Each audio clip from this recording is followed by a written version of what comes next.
Hello, beautiful glue bookers. Have you ever looked at someone's collage or journal and thought, I could never do that, I'm just not creative? I hear that all the time and it always makes me smile because with glue booking you don't have to be so-called creative. It just doesn't work that way. We grow up thinking creativity is something certain people are born with, like being able to draw beautifully or write great poetry. But that's not the full story here. The truth is, you don't need to be creative, at least not in the way most people imagine, to enjoy glue booking. You don't need to invent something brand new or have a grand vision. You just need some paper, scissors, and glue. I'm Deborah. Welcome back to the collage table. Today we're talking about why glue booking doesn't require creativity and how the simple act of cutting and pasting can open the door to play, expression, and even peace of mind. When people say, I'm not creative, what they usually mean is, I can't draw a straight line, or I don't know how to paint something realistic, or I don't have original ideas.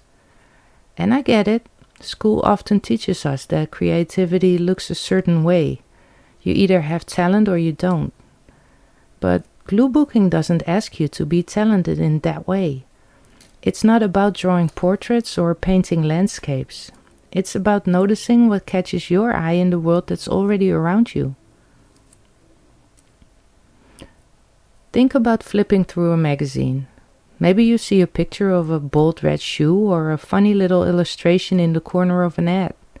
You didn't design that shoe or draw that picture, but you can choose it, you can cut it out and give it a new life on your page. That's glue booking. You're a collector, an arranger, sometimes even a recycler. You're not creating out of thin air, you're playing with what's already there. I once tore out a picture of a bird just because I liked its color and I glued it on top of some random scraps. There was no plan, no reasoning, but when I look at that page now, it feels complete. And there's another thing, creativity isn't just about inventing something brand new, it's about making choices, saying this piece of blue paper feels right next to that torn edge of a photo. Or, I like how this bold headline looks on top of that quiet background. That's creativity in action, but it's quiet, everyday creativity, the kind we don't give ourselves enough credit for. Some days I'll sit down and not feel inspired at all. I'll grab the first scraps in reach, maybe a page of green, the picture of a chair, some random words. I'll just glue them together, thinking nothing of it. And then later, flipping through, I realized that spread has its own kind of rhythm, its own story. It wasn't about inspiration, it was about doing. When I first started glue booking, what surprised me most was how freeing it felt right away. I didn't have to plan or come up with a big idea or worry if the page was going to work. I could just cut and glue, and that was enough. It really is that simple. Like I always say, there are no rules in glue booking. Your glue book, your rules. You can do whatever you want. Some of my pages are neat and balanced, some are chaotic, and some are literally just scraps piled on top of each other because I like the way the colors overlapped. And the funny thing is, sometimes the ones that feel the most random in the moment end up being the ones I love flipping back to later the most. I remember one spread where I didn't even think about it. I just glued down a big picture of a chair I'd cut from a catalog, and then I threw a few tiny scraps around it. At the time I thought, well, that's nothing special. But now every time I turn to that page, I smile. It's not because it's polished, it's because it reminds me of the calm I felt when I made it. Another time I had a pile of leftover trimmings, those odd edges of pages that don't look like much. I almost tossed them, but instead I started gluing them in rows, one after another. It turned into this kind of striped collage, totally unplanned, totally simple, and I loved it. That's when I realized, even scraps that look like nothing can turn into something when you give them space. And that's really the heart of glue booking for me. It's a practice in letting go. You don't need special skills, you don't need training, you don't even need confidence. You just need to sit down and start cutting. So, now I have this vintage sewing box under my desk and all my colored or patterned scraps of paper go in there. I don't throw away treasure. Another thing I love about glue booking is the element of surprise. Sometimes I'll put two scraps next to each other without thinking, and later I'll realize they look like they were meant to be together. Maybe the colors line up, or the shapes echo each other, or they tell a little story I never planned. I had one page where I glued down an old picture of a teacup, and then later I added a random photo of clouds. I didn't think much of it at the time, but when I came back to it, it felt like the page was about daydreaming over tea. Totally unintentional, but it looked perfect. That's the kind of magic gluebooking gives you. Those small surprises that happen when you let go of control and just start sticking things down. And honestly, I think gluebooking is so approachable because a lot of us have been told at some point that we were not creative or not artistic, or that art has to look a certain way to count. But gluebooking doesn't care about any of that. It welcomes the messy pages, the half-finished ones, the ones that don't look like much at all. That's the magic. Gluebooking doesn't reward perfection, it rewards showing up.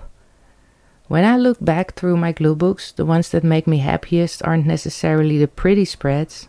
They're the ones where I can almost feel the mood I was in when I made them. Maybe I was tired, maybe I was anxious, maybe I was just playing around, and the page kind of holds that memory for me. So, if you ever feel pressure that your spread has to be meaningful or polished or good, I hope you let that go, because some of the best pages are the ones that come together without planning.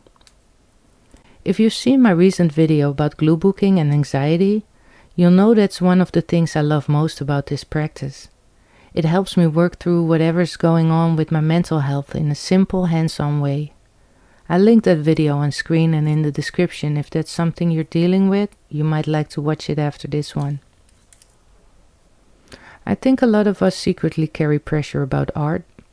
We want our pages to be good, whatever that might be. And when we don't meet that standard, we've stopped before we even really started. But gluebooking invites us to drop all of that.